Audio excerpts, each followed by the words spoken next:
Hola, ¿qué tal? Soy Jorge, bienvenidos a Identidad.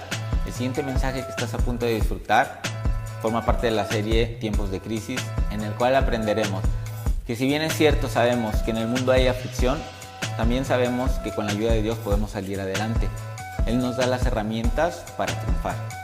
No olvides seguirnos en nuestras redes sociales como lo son Instagram, Facebook, Twitter o YouTube como @identidadslp, o bien envíenos un email a identidadslp@gmail.com.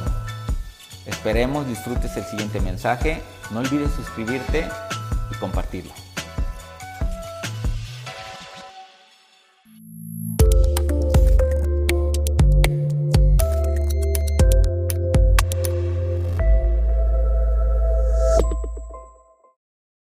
Nuestro versículo de este año, ¿todos se acuerdan de él o ya se les olvidó? ¿Sí? Josué 24:15, ¿qué dice? ¿Se acuerdan o no? Pero en cuanto a mí y a mi familia, nosotros serviremos al Señor.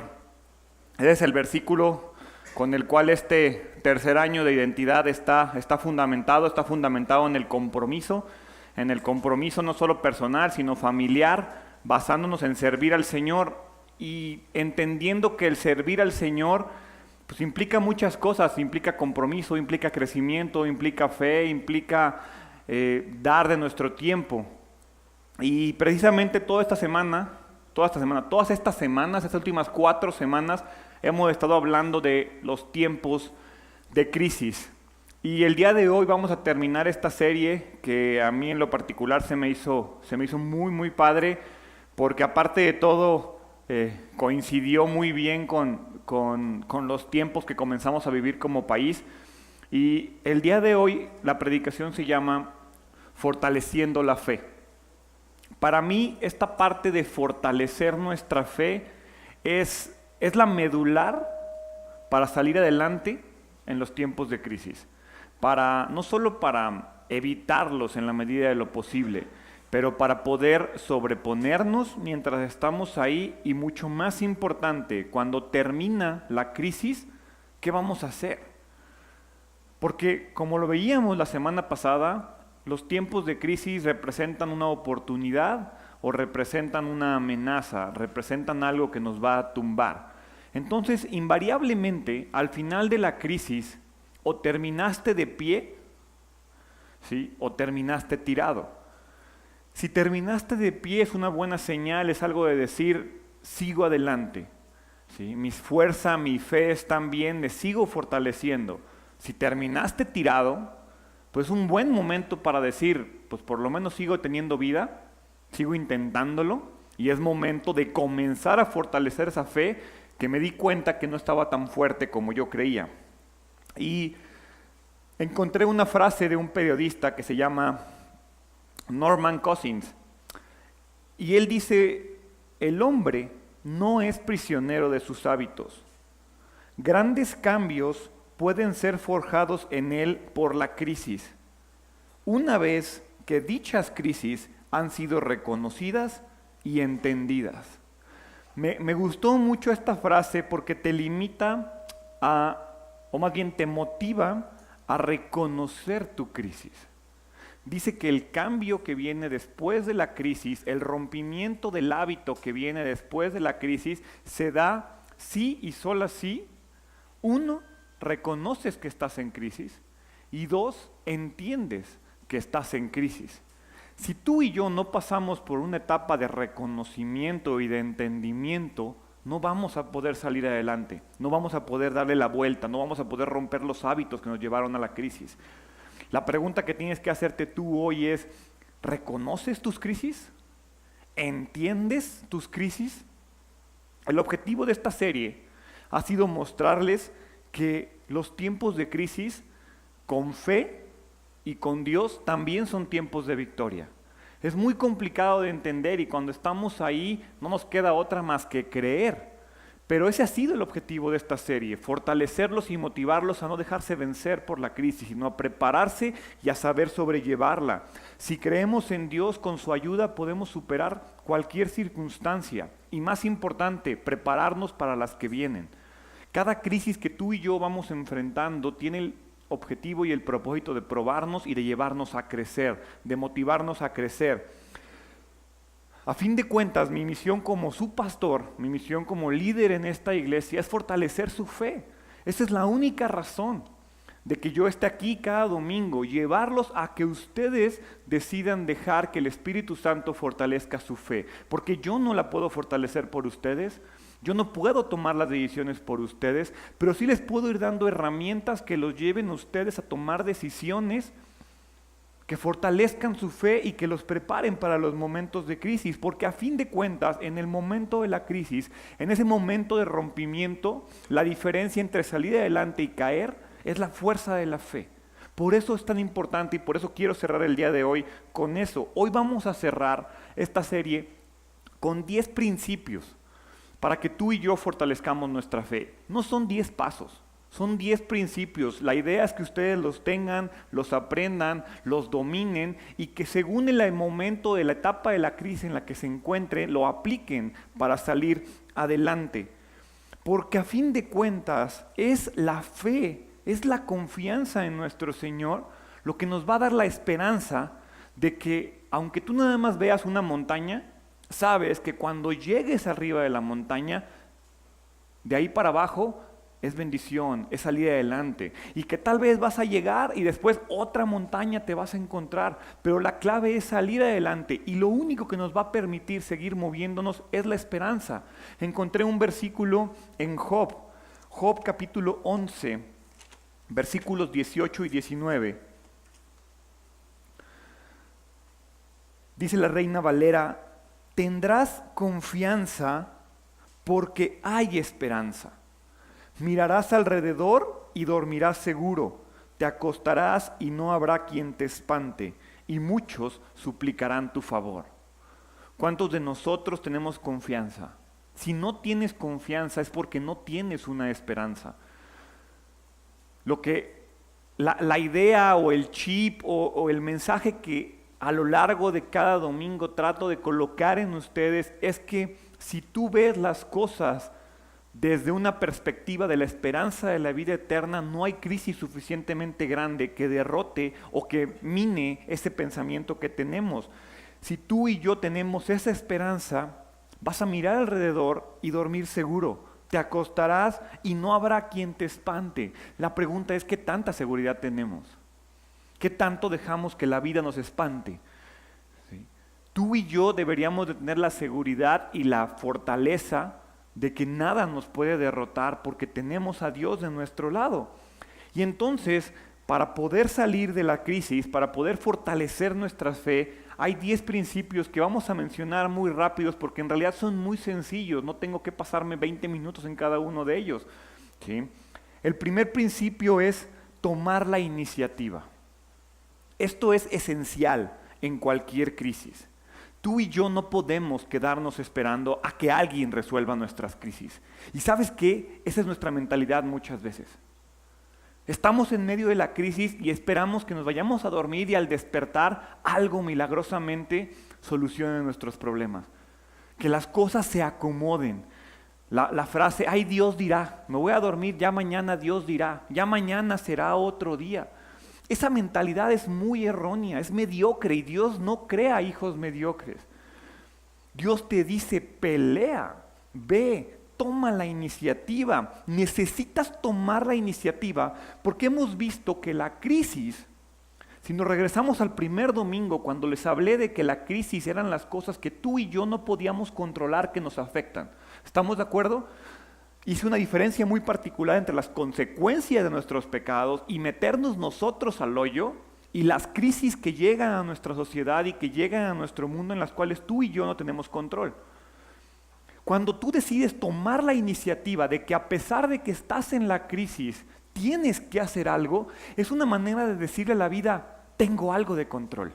En esta situación que parece que yo no tengo control y que yo no provoqué, porque, por ejemplo, yo no creo que ninguno de ustedes haya provocado el temblor y la gente que se está viendo afectada tampoco, pero no pueden quedarse esperando que llegue el gobierno o el mundo o la gente a ayudarles, tienen que levantarse. ¿Sí? No digo que sea fácil, ojo, ¿sí? Pero ante cualquier crisis tú y yo tenemos que tomar la iniciativa. Si recordamos la historia de David y Goliat, pasa algo muy particular en ese momento, porque todos recordamos a David y a Goliat, y todos recordamos a David venciendo a Goliat, cómo llegó y cómo decía, ¿quién es este gigante que está atacando y menospreciando al ejército del rey viviente? No puede ser posible, agarra su piedra, pum, y lo mata. Pero se nos olvida que previo a eso había pasado algo, y quiero que lo leamos juntos. Primera de Samuel capítulo 17, vamos a leer del versículo del 1 al 4. Los filisteos reunieron su ejército para la batalla y acamparon en Efes-Damín, que queda entre Soco en Judá y Azeca. Saúl respondió reuniendo a las tropas israelitas cerca del valle de Elá, de modo que los filisteos y los israelitas quedaron frente a frente en montes opuestos separados por el valle. Luego Goliat, un campeón filisteo de Gat, salió de entre las filas de los filisteos para enfrentarse a las fuerzas de Israel. Medía casi 3 metros de altura. Si brincamos al versículo 8, dice, entonces Goliat se detuvo y gritó mofándose de los israelitas, ¿por qué salen todos ustedes a pelear? Yo soy el campeón filisteo, pero ustedes no son más que siervos de Saúl. Elijan a un hombre para que venga aquí a pelear conmigo. Si me mata, entonces seremos sus esclavos, pero si yo lo mato a él, ustedes serán nuestros esclavos. Hoy desafío a los ejércitos de Israel. Envíenme a un hombre que me enfrente. Cuando Saúl y los israelitas los escucharon, quedaron aterrados y profundamente perturbados. Ahí está, es un momento de crisis. El ejército de Israel no fue a la guerra. Llegaron los filisteos. Dice ahí que cuando los filisteos llegan, Saúl agarra su ejército y se pone como en posición defensiva, pero con temor. Y le da todavía más temor ver al gigante enfrentarlos. Pero lo que tal vez muchas veces pasamos de largo es lo que dice el versículo 16, porque el pueblo de Israel se encuentra en crisis. ¿Y qué hace el pueblo de Israel? Nada. Durante 40 días no hacen nada. Desde la primera vez que Goliat retó al pueblo de Israel, pasaron 40 días hasta que aparece David en la jugada. Dice el versículo 16, durante 40 días cada mañana y cada tarde el campeón filisteo se paseaba dándose aires delante del ejército israelita. Tú y yo estamos igual. Despertamos, decimos, chin, seguimos en crisis. Ni modo. Al día siguiente, todavía no salgo de esto. Seguimos. Y así nos la llevamos, no solo 40 días, pasa mucho tiempo en crisis familiares, crisis espirituales, crisis financieras, porque no llega un David que diga, ¿qué está pasando aquí? Yo puedo enfrentar esta crisis y la puedo enfrentar no porque sea el más fuerte, el más inteligente, el más sabio. La puedo enfrentar porque tengo a Dios. Punto. Ese es el argumento de David. Y si leemos todo el pasaje completo, a partir de ahí, un hombre conforme al corazón de Dios decide ir y enfrentar una crisis que ni él empezó, que ni él se buscó, pero él está ahí y dice, ¿qué onda con este cuate? Yo puedo hacer algo porque yo tengo a Dios. Nadie lo obligó. Él pudo haber llegado y dicho, a ver cuándo sale el valiente, yo ya me voy, yo nada más le traje de comer a mis hermanos y ya me voy a cuidar a mis ovejas. Este ni es mi problema. Pero no fue esa su actitud. Su actitud fue decir, yo puedo. Incluso había gente que trató de persuadirlo. Y la historia nos demostró que este valor, que estas ganas de tomar la iniciativa, de estas ganas de decir la crisis es mía y yo la puedo derrotar, creó de David el rey más grande que tuvo Israel en toda la historia. Pero fue su decisión de decir, yo puedo hacer algo para acabar la crisis. Tú y yo muchas veces permanecemos como el ejército, esperando quién va a ser el valiente, o esperando que Goliat dijera, no, como que esos cuates no quieren pelear, vámonos ya, no va a haber guerra porque nadie quiere pelear. Definitivamente no va a pasar, tu crisis va a seguir ahí. Si tú no haces nada para resolverla, si yo no hago nada para resolver mis crisis, nadie va a decir, a ver, déjame le ayudo a Gerardo con su crisis, lo veo medio con problemas. Tenemos suficientes con las nuestras. Tenemos que ayudar, tenemos que tomar la decisión de resolver nuestros problemas. Obviamente, si eres padre de familia, pues tienes que apoyar con las crisis de tu esposa y de tus hijos. Pero tienes que decidir hacerlo. Por eso la primera cosa esa decisión, esas ganas de decir yo puedo hacer algo, es la primera cosa que podemos hacer para fortalecer nuestra fe. Creer que está en nuestras manos hacer algo en nuestras crisis y no esperar que Dios resuelva. Porque en el peor de los casos, aunque de plano no sepas qué hacer ante la crisis, lo mínimo que puedes hacer es ponerte a orar. Y cuando digo lo mínimo, no es que menosprecie la oración, al contrario. Es que muchas veces decimos, no, esto es demasiado grande para orar por eso, no es suficiente. Orar y pedirle ayuda a Dios en tu momento de crisis es suficiente para comenzar a tomar la iniciativa. Estás comenzando a entregarle esa crisis a Dios y eso muchas veces es suficiente para que tú y yo salgamos adelante. La segunda cosa que tenemos que hacer es probar nuestro potencial, porque ya decidiste hacer algo. Muchas veces muchos de nosotros no pasamos por esa parte, vemos la crisis y queremos hacer algo. Pero tenemos que probar nuestro potencial. Cuando decidimos enfrentar la crisis, cuando decidimos tomar la iniciativa, vas a tener que recurrir a talentos que no sabes que tienes. Porque seamos sinceros, si supieras que los tenemos, si tú y yo supiéramos que tenemos un talento que nos va a ayudar a resolver la crisis y no lo estamos haciendo, entonces no es crisis. Es desidia, es una cosa totalmente diferente. Pero cuando tú estás en medio de la crisis y no sabes qué hacer, es el momento de probar tu verdadero potencial. Tenemos que tener claro que si tú y yo estamos pasando por un momento de crisis, es porque Dios puso en nosotros las herramientas para vencerla. Tal vez no te has dado cuenta y tal vez no sabes dónde están.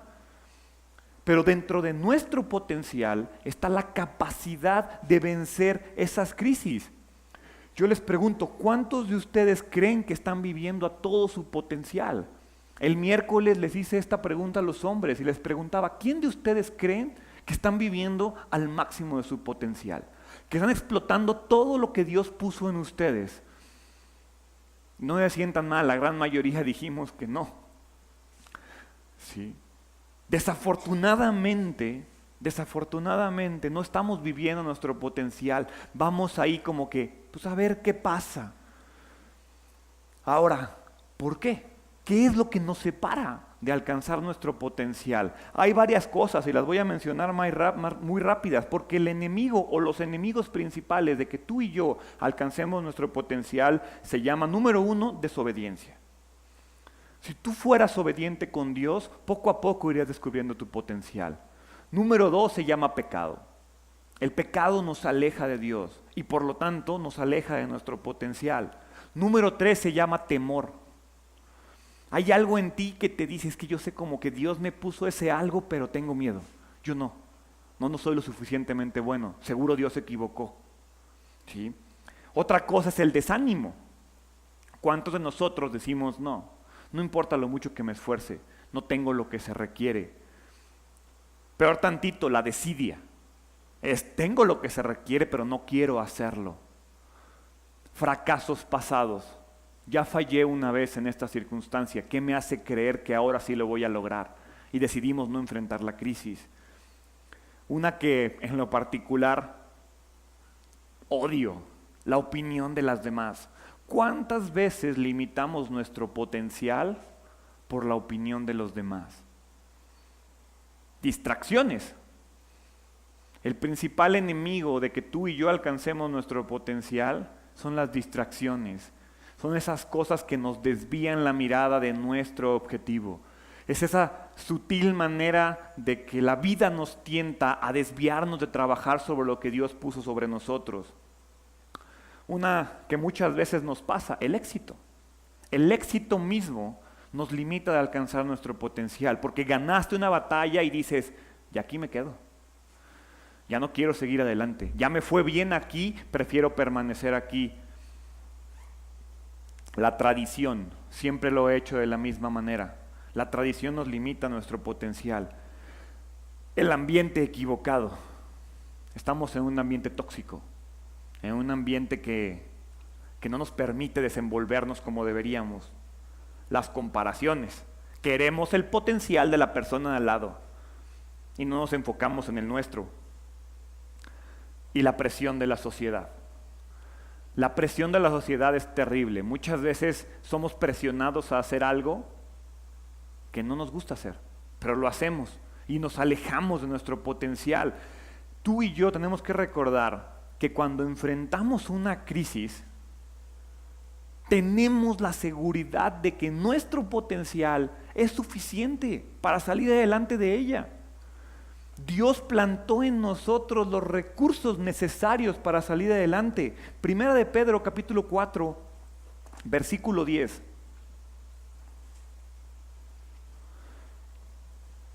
Dios, en su gran variedad de dones espirituales, les ha dado un don a cada uno de ustedes. Úsenlos bien para servirse los unos a los otros.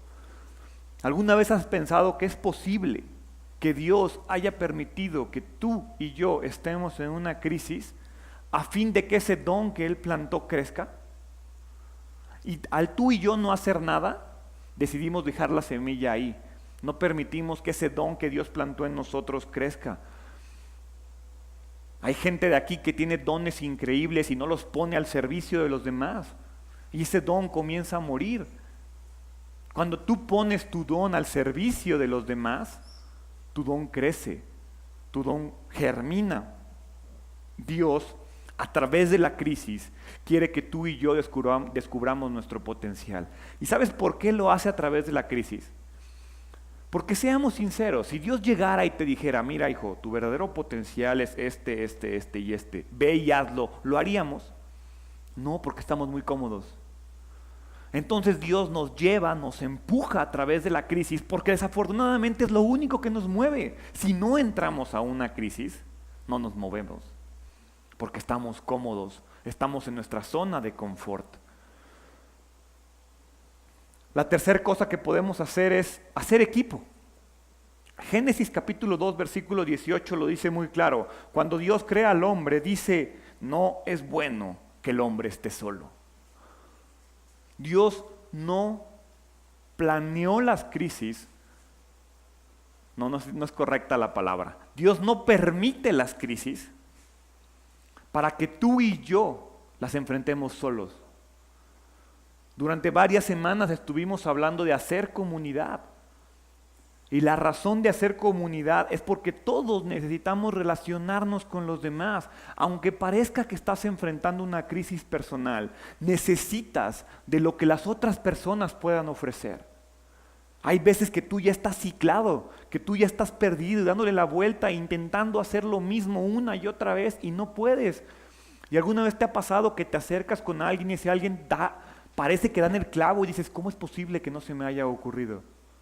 Si volvemos a leer Primera de Pedro 4:10 dice, Dios en su gran variedad de dones les ha dado uno a cada uno de ustedes. ¿Para qué? Para servirse los unos a los otros. Es decir, mi don me sirve a mí para salir de mis crisis, pero también mi don lo tengo que poner a su servicio para que ustedes también salgan de sus crisis. Porque si no, mi don solo probablemente no me pueda permitir salir de todas. Dios me rodea de personas muy capaces para que yo pueda salir de mis propias crisis. Parte de los recursos que Dios me da y que pone a mi alcance para vencer mis crisis es la gente que está al lado mío. Y tú y yo a veces tenemos temor de pedir ayuda porque van a creer que no puedo. Proverbios capítulo 11, versículo 14 dice, sin liderazgo sabio, la nación se hunde. La seguridad, ¿se acuerdan la seguridad con la que empezamos? ¿Dónde está? En tener muchos consejeros. Ojo, consejos. No quiere decir que lo que diga la persona de al lado es ley y tengo que hacerlo. Pero mínimo escucho otra versión. Y tal vez esa versión me pueda servir. No hay nada peor que estar en medio de una crisis solo. No hay nada peor que eso. Cuando hay gente a nuestro alrededor, las crisis son más fáciles de sobrellevar. La cuarta cosa es creer en nuestras habilidades. Es muy diferente a buscar nuestro potencial. Hay que creer en nuestras habilidades. Tienes que creer que tienes la capacidad de resolver los conflictos. En medio de la crisis, se nos olvida que tú y yo somos hijos del rey.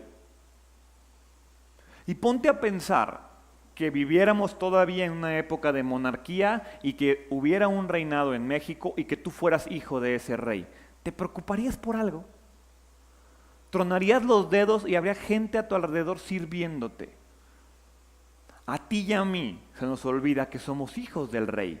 Y no del rey de México, del rey del mundo, del rey del universo, del rey que tiene todos los recursos. Gálatas capítulo 4, versículo 7. Ahora ya no eres un esclavo, sino un hijo de Dios. Y como eres su hijo, Dios te ha hecho su heredero.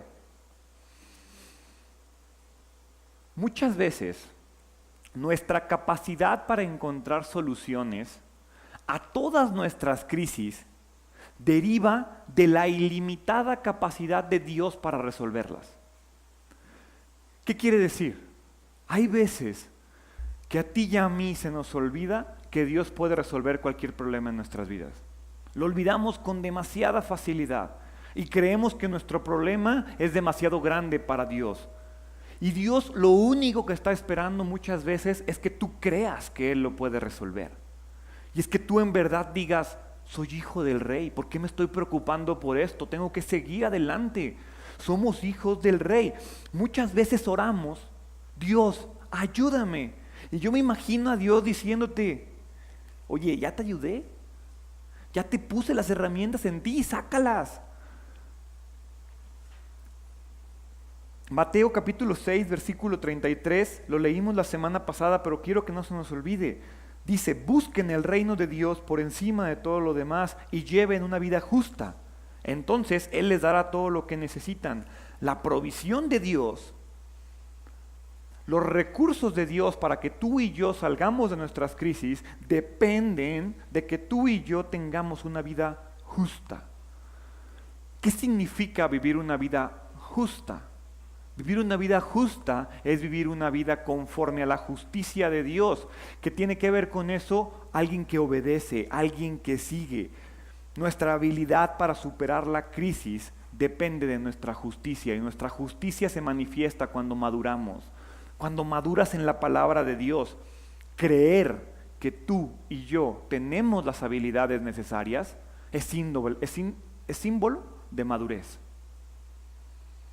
Cuando tú dices, no tengo lo que se requiere, no estás cuestionándote a ti, estás cuestionando a Dios.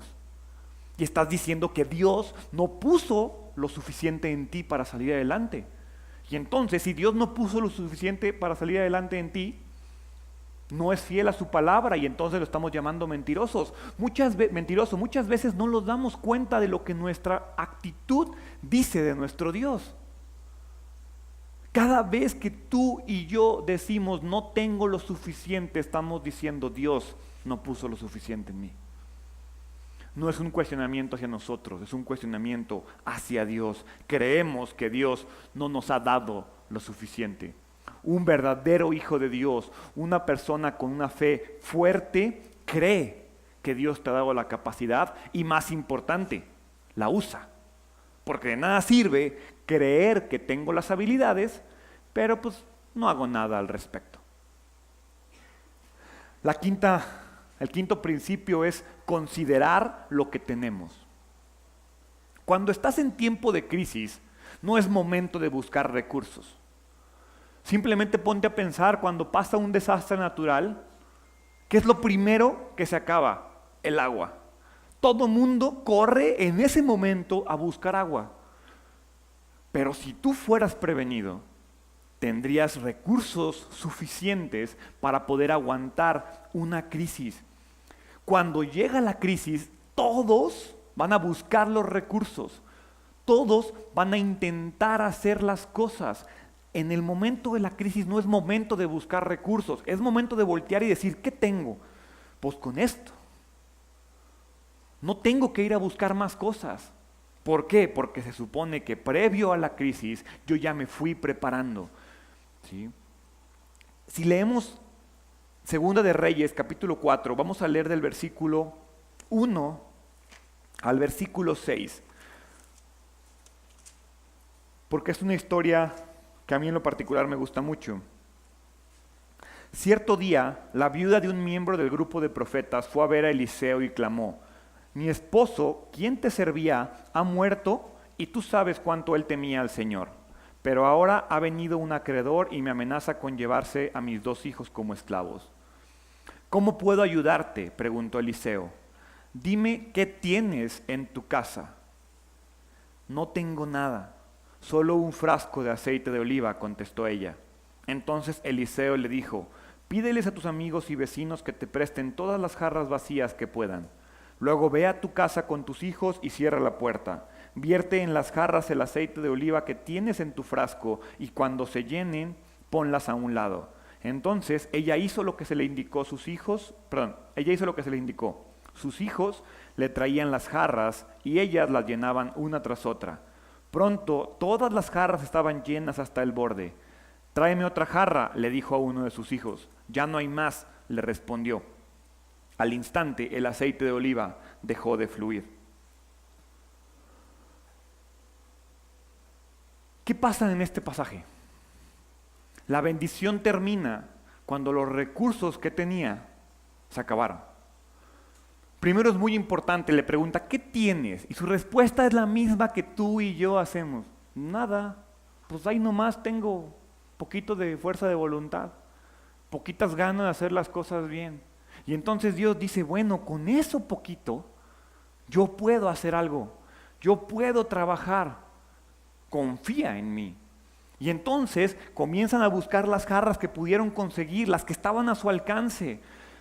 Y la bendición no dejó de fluir hasta que se acabaron sus recursos.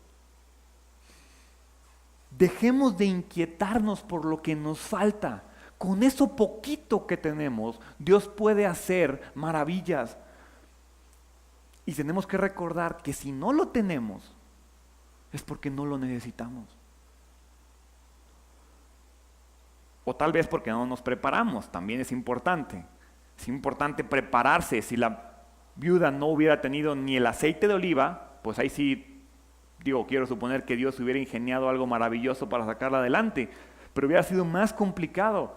Algo tenemos que trabajar. Por eso tenemos que fortalecer nuestra fe, porque mínimo, si en el momento de la crisis, mínimo tenemos fe, Dios puede hacer milagros. Dice la Biblia que Jesús es el perfeccionador de nuestra fe. Entonces lo mínimo que Él espera encontrar en el momento de la crisis, cuando llega a tu vida y te pregunta qué tienes, es que voltees por lo menos y le digas: fe. Creo que tú lo puedes resolver. Ayúdame. Es lo mínimo, es la respuesta mínima que Dios espera.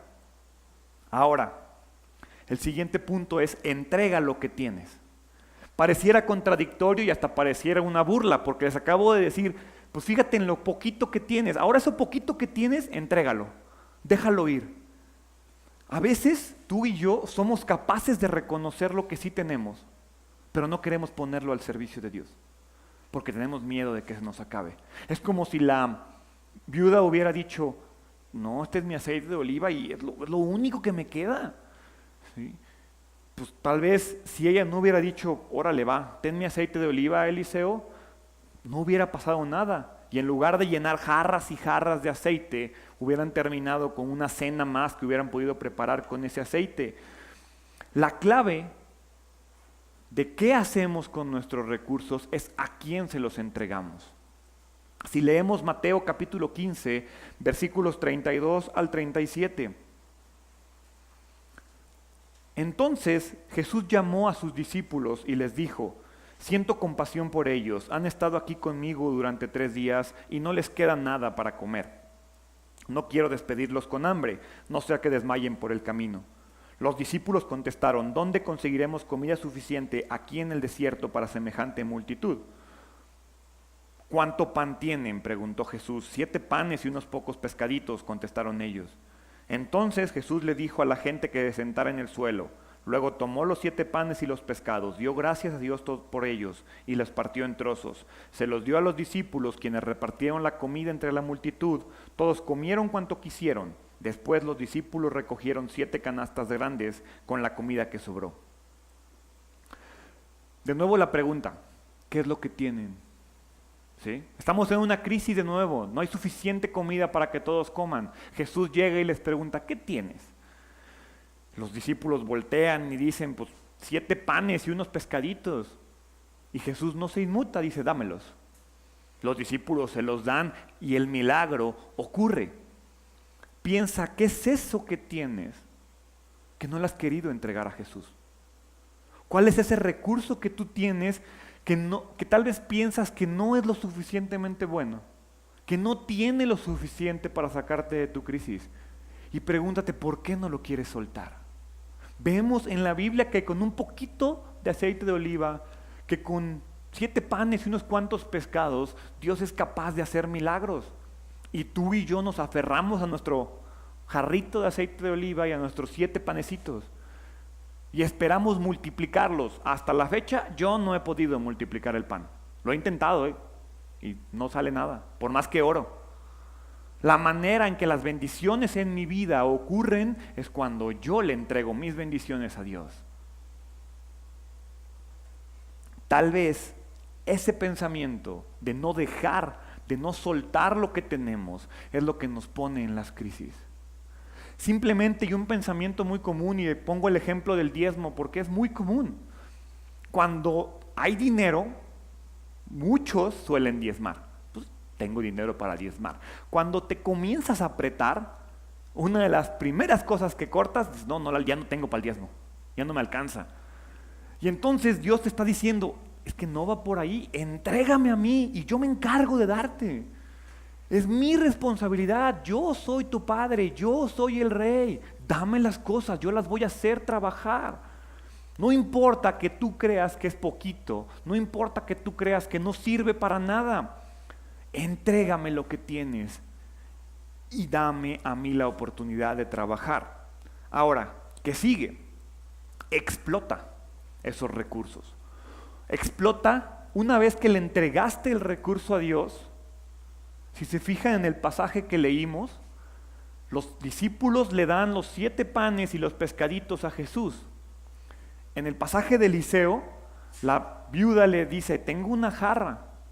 Pero Eliseo no agarró el aceite y lo multiplicó y llenó las jarras milagrosamente. O Dios no agarró los panes y de repente se llenaron 1000 cestas de comida. No, en ambos casos le da la jarra a la viuda y le dice, sirve. Y mientras ella se puso a trabajar, mientras ella se explotó ese recurso que ella creía que era limitado, el aceite siguió fluyendo. Y del mismo modo, le da los panes, Dios los bendice, se los entrega a sus discípulos y les dice, pónganse a repartir. Y yo me imagino que mientras ellos iban repartiendo, decían, ¿y a qué horas acaban? ¿Y a qué horas acaba? Esto poquito que le di a Jesús milagrosamente no se acaba. Y no se acaba que comieron todos y nos sobró. Pero, ¿quiénes explotaron el recurso? Los discípulos y la viuda.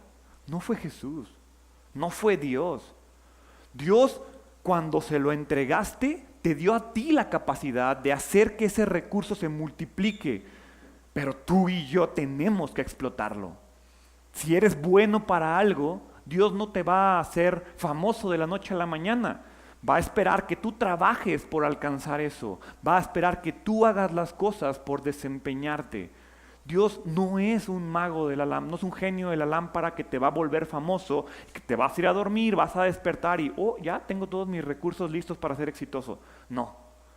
Dios te va a decir, ahí están las cosas, ahí están las semillas.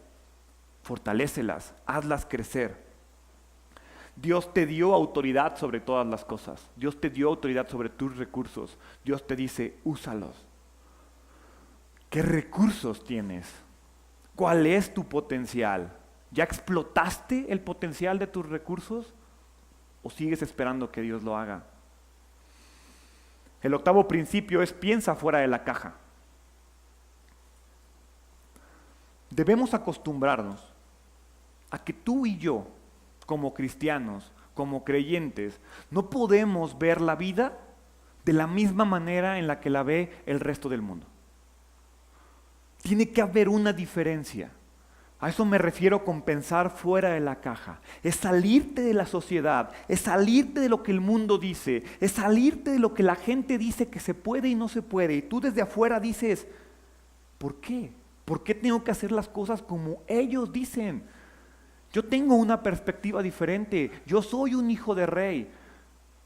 Pero es muy importante, créelo. Es bien difícil. Al principio es como que se siente hasta raro decir que soy hijo de rey.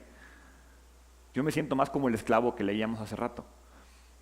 Pero es parte de fortalecer tu fe. A medida que lo dices, a medida que das pasos firmes diciendo, yo soy hijo de rey, las cosas comienzan a pasar. Cualquier crisis puesta en la perspectiva de la eternidad es diminuta. ¿Cuántas veces has escuchado la analogía de que Dios tiene el universo en la palma de su mano? Muchas veces lo hemos escuchado. Ahora trata de ver tu crisis en la palma de la mano de Dios. Pues si tiene todo el mundo en su palma, imagínate el tamaño de tu crisis. Si tú tienes esa perspectiva, tu crisis ya no es tan grande como parece, porque dices, sí, tengo una gran crisis si la veo desde mi perspectiva. Si me salgo de la caja y la veo como un hijo de Dios, pues mi crisis en las manos de Dios. Imagínate, eso es lo que hizo David. El gigante en las manos de Dios no es nada. Cuando nos aferramos a pensar conforme a nuestra sociedad, limitamos nuestra perspectiva eterna, limitamos nuestra perspectiva divina. Pero cuando te aferras a los principios de eternidad, a los principios eternos, tú ayudas a que ese reino de Dios, a que esos principios se establezcan en la tierra, porque entonces gente te va a ver y va a decir, ¿por qué él sí puede y yo no? Es que es bien fácil, yo estoy viendo las cosas desde otra perspectiva que tú no. Algunas veces me ha tocado platicar con alguien y me dice, Gerardo, es que ¿cómo le haces? Le digo, pues no sé, simplemente te pones a hacerlo. No hay una fórmula mágica para ver las cosas desde fuera de la caja, desde la perspectiva eterna. La única fórmula mágica es comienza a hacerlo. Inténtalo, vívelo y te vas a dar cuenta cómo cada vez es más fácil y cómo poco a poco tu fe se va fortaleciendo. Porque la analogía es perfecta, es como cuando vas al gimnasio la primera vez. No puedes hacer nada, te duele todo, el día siguiente no quieres regresar. Pero a medida que lo vas haciendo, dices, ya puedo hacer más. Me gusta. ¿Sí? Y de repente volteas y dices, la pierna ya se me ve mejor. Estoy bien.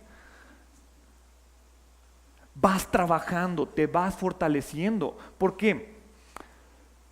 Si crees o si decimos creer que Dios es soberano, que Dios todo lo puede, ¿por qué te preocupas?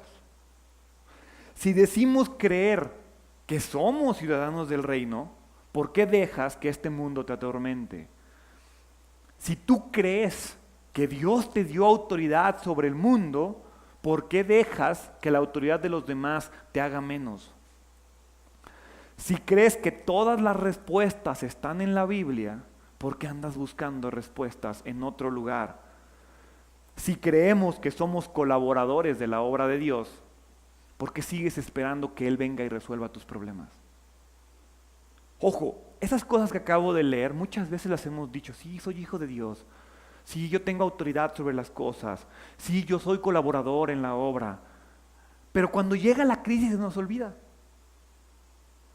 Estamos fuera de la crisis, es bien fácil pensar fuera de la caja.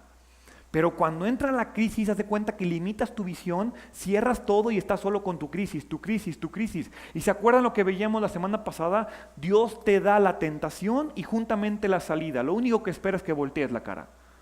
Que te salgas y digas, sí, ahí está la tentación, ahí está la broma, pues déjame, voy por el camino correcto. Pareciera fácil porque lo es. Lo difícil es salirte. Pero el salirte es simplemente decídelo. El mundo a nuestro alrededor, esa caja en la que vivimos, esa sociedad en la que vivimos, no es el modelo a seguir. El reino de Dios sí lo es. Y al decidir hacerlo, es nuestra responsabilidad mostrar el reino de Dios. Es nuestra responsabilidad mostrar que tenemos la capacidad de hacerlo. El 9º principio es trabaja la fe. Les acabo de decir que lo mínimo que Dios espera en nosotros es fe. Lo mínimo que Dios espera encontrar de nosotros es eso. Sin embargo, ese mínimo es lo más importante que podemos tener. Hebreos capítulo 11, versículo 1 dice, la fe es la confianza de que en verdad sucederá lo que esperamos. Es lo que nos da la certeza de las cosas que no podemos ver. Todo lo que leímos, todo lo que les comenté, todos los 8 puntos anteriores dependen de este. La fe es la confianza de que tu esperanza va a pasar, de que sí eres un hijo de Dios, de que sí vives fuera de la caja, de que Dios puso todos los recursos, de que tienes toda la habilidad, de que si los entregamos Dios los va a multiplicar, aunque parezca que no. Porque dice, es lo que nos da la certeza de lo que no podemos ver. Yo muchas veces, y ese para mí es el principal argumento para la gente que espera que alguien les demuestre que Dios es verdadero. Si pudiera ser como que yo me paro aquí y saco una gráfica, una fórmula matemática, un experimento científico que les revela que Dios es real, ya no estaríamos creyendo por fe. Estaríamos creyendo porque lo vieron, porque se los demostré, porque se los probé. Dios dice, conmigo es con fe. Si tú decides creer, si tú me das ese poquito de fe, yo me encargo de trabajarlo. La forma en la que administramos nuestra fe va a determinar lo que pasa o no en nuestras vidas. Nuestra fe presente va a determinar nuestros recursos futuros. La fe es el recurso que Dios planta en ti. Es el primer recurso que Dios planta en ti. Es la primer semilla que debemos hacer crecer. Si tú no haces crecer tu fe, y si yo no hago crecer mi fe, ninguno de los otros recursos que Dios es capaz de darnos, o que Dios ya nos ha dado, va a poder ser explotado. Se requiere la fe. La fe es el único recurso que nadie nos puede quitar. Nadie te puede quitar la fe. Te pueden quitar el tiempo, te pueden quitar el dinero, te pueden quitar a tu familia, te pueden quitar a tus amigos, te pueden quitar cualquier cosa. Lo único que nadie te puede quitar es tu decisión de creer o no creer. Todo lo demás, quien sea o no quien sea, pero no lo pueden quitar. Todo lo demás puede ser arrebatado de nuestras vidas. Muchas veces Dios, o más bien la gran mayoría de las veces, Dios permite que nuestra fe sea probada a través de la crisis para que nuestra fe crezca. Primera de Pedro capítulo 1 versículos 6 y 7. Alégrense de verdad, les espera una alegría inmensa. Aunque tienen que soportar muchas pruebas por un tiempo breve, estas pruebas demostrarán que su fe es auténtica. Está siendo probada de la misma manera que el fuego prueba y purifica el oro. Aunque la fe de ustedes es mucho más preciosa que el mismo oro. Entonces su fe, ojo, su fe, no la fe de Dios, no la fe del de al lado, no la fe de Gerardo, su fe, al permanecer firme en tantas pruebas, les traerá mucha alabanza, gloria, honra en el día que Jesucristo se ha revelado a todo el mundo. El problema con el término trabajar la fe, vivir en la fe, es que solo nos gusta la parte que nos conviene. No nos gusta la parte a la cual nos obligamos, porque sería más fácil si Dios multiplicara nuestra fe. No, Dios te pone a trabajarla, es un músculo que tú y yo tenemos que trabajar. Nos gusta recibir los beneficios de la fe, pero no las obligaciones de la fe. Al hacerlo, al añadirle valor a tu fe, al trabajar tu fe, al invertirle energía a tu fe, maduras, te fortaleces, te vuelves más fuerte, te vuelves mejor, te vuelves más capaz, te vas preparando para lo que sigue. De otra forma no, de otra forma eres la semilla que tal vez cayó en el camino y que no va a germinar. Dios planta la semilla de la fe en todos y cada uno de nosotros, pero es nuestra responsabilidad cada día echarle agua. cada día trabajar. Cuando la ves crecer, empezar a verla crecer. Cuando ves que está creciendo como mala hierba, córtala, cuídala, cuida tu fe. Esa es la única cosa segura que tenemos.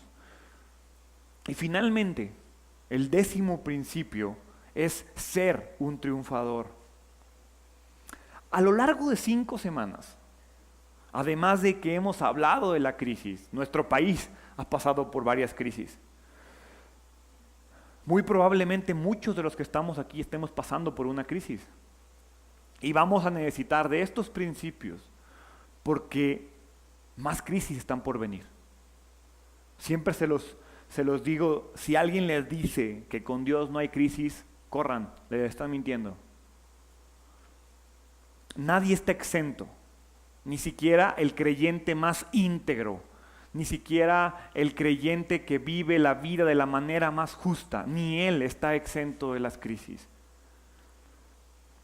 Pero lo que sí tenemos la seguridad es que si Jesús mismo, que vivió perfecto, que vivió sin errores, que vivió sin pecados, Él mismo enfrentó una crisis que creo que tú y yo no vamos a enfrentar, gracias a Dios, y Él mismo, permaneciendo y con fe de que estaba haciendo lo correcto, pudo vencer a la crisis. Tú y yo tenemos que tener la seguridad de que el reino de Dios nunca está en crisis. El reino de Dios y su justicia jamás nos permitirán estar en crisis. Tú y yo somos parte de ese reino. Por eso es importante que nos veamos de esa forma. Dios espera que como creyentes seas parte de la solución, no parte del problema. Dios espera que mostremos la cultura de su reino en este mundo, que mostremos los valores de su reino en este mundo. La pregunta que tienes que hacerte no es cuándo viene la siguiente crisis o cuándo voy a poder salir de esta crisis, sino más bien cómo la voy a manejar. No es cuándo viene, es cómo voy a manejarla, porque sé que va a venir. ¿Estás preparado para reflejar la correcta combinación entre fe, confianza, disciplina, administración, estabilidad?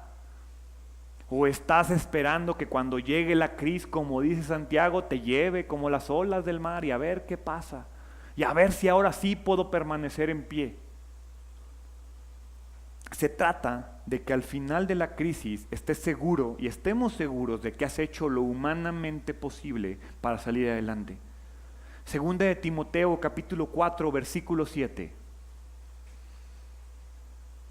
Al final de la crisis, al final de los tiempos, tenemos que ser capaces de decir: he peleado la buena batalla, he acabado la carrera, he guardado la fe, he guardado la fe.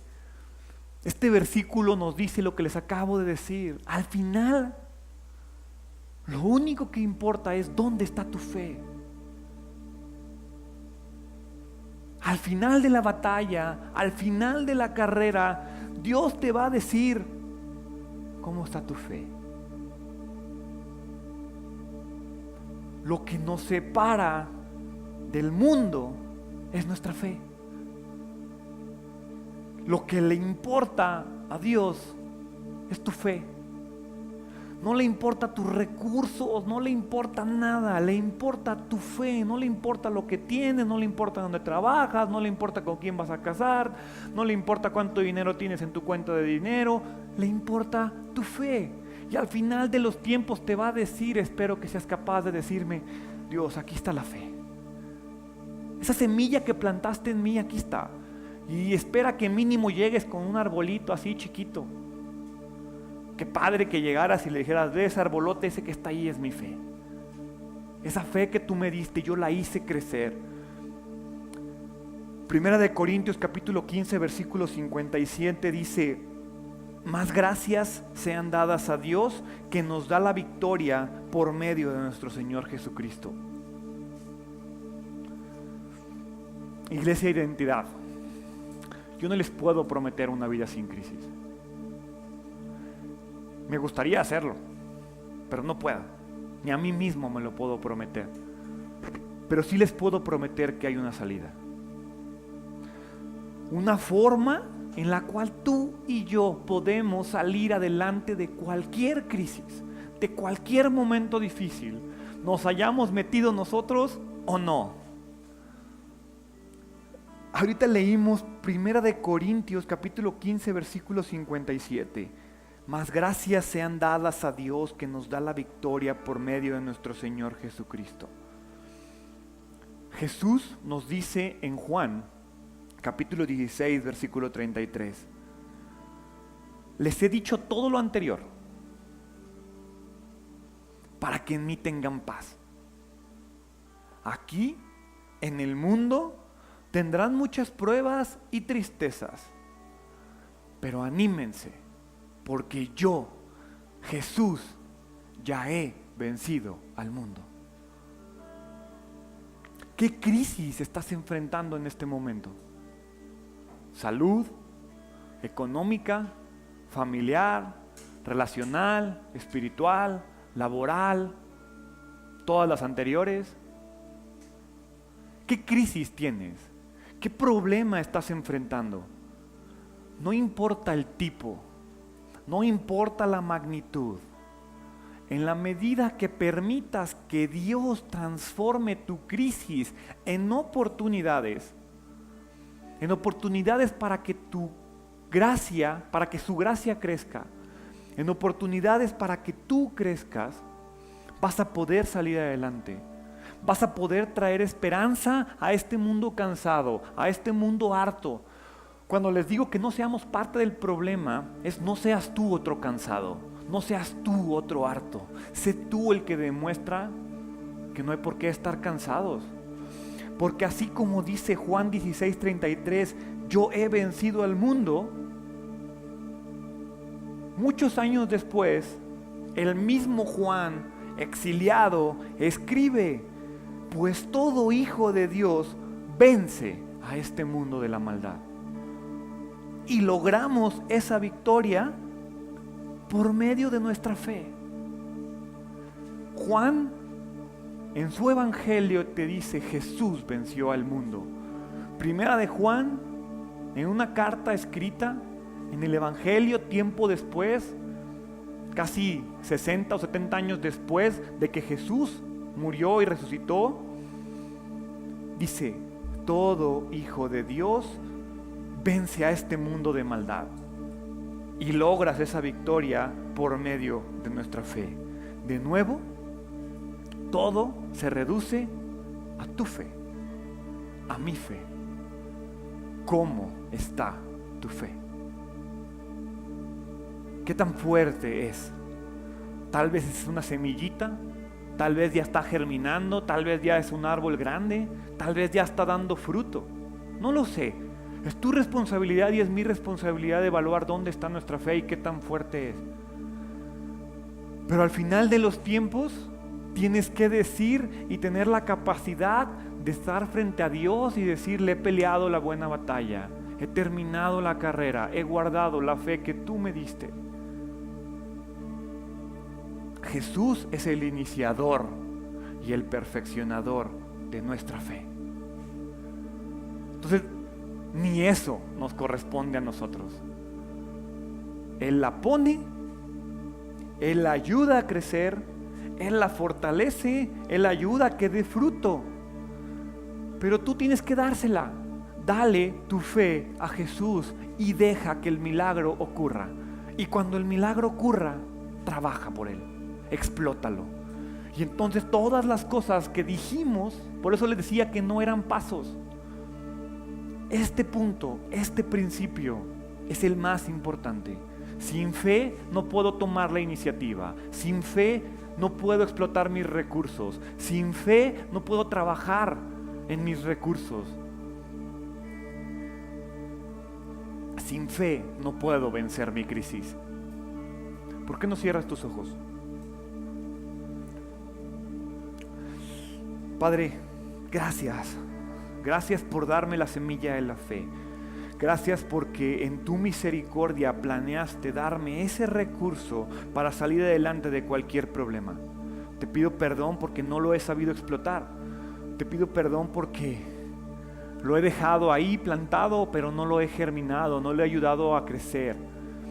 Te pido que me des fuerza una vez más para trabajar mi fe, para ponerla en tus manos, para que crezca en ti. Y una vez que comience a dar resultados, Padre, me comprometo a trabajarla, me comprometo a vivirla, me comprometo a mostrar mi fe al mundo. Porque al final de los tiempos quiero decirte, Padre, yo guardé tu fe, yo creo en ti, yo viví como un hijo del Rey, yo viví como alguien con una fe firme, una fe grande, una fe poderosa. Gracias, Padre. En el nombre de Jesús te pido que seamos una iglesia llena de fe, una iglesia comprometida, una iglesia fuerte. Bendice a tu iglesia, bendícenos siempre en el nombre de Jesús. Amén. ¿Por qué no se ponen de pie? Y quiero que seamos capaces de que lo que hemos aprendido en 5 semanas sirva de algo. No importa todo lo que hemos aprendido en 5 semanas, en 3 años, en toda tu vida, si no pones tu fe, tu recurso más importante en las manos de Dios, no van a poder y no vamos a poder hacer nada. Hoy es un día para ponerlo de nueva cuenta en sus manos y que nos prepare para enfrentar la crisis que va a llegar o la crisis que estás pasando. Pongamos nuestra fe en sus manos y Él nos ayudará a fortalecerla. Iglesia Identidad, que el Señor te bendiga y te guarde, que el Señor te mire con agrado y te extienda su amor, que el Señor te muestre su favor y te conceda la paz en el nombre de Jesús. Amén. Que Dios los bendiga y que tengan muy bonita semana.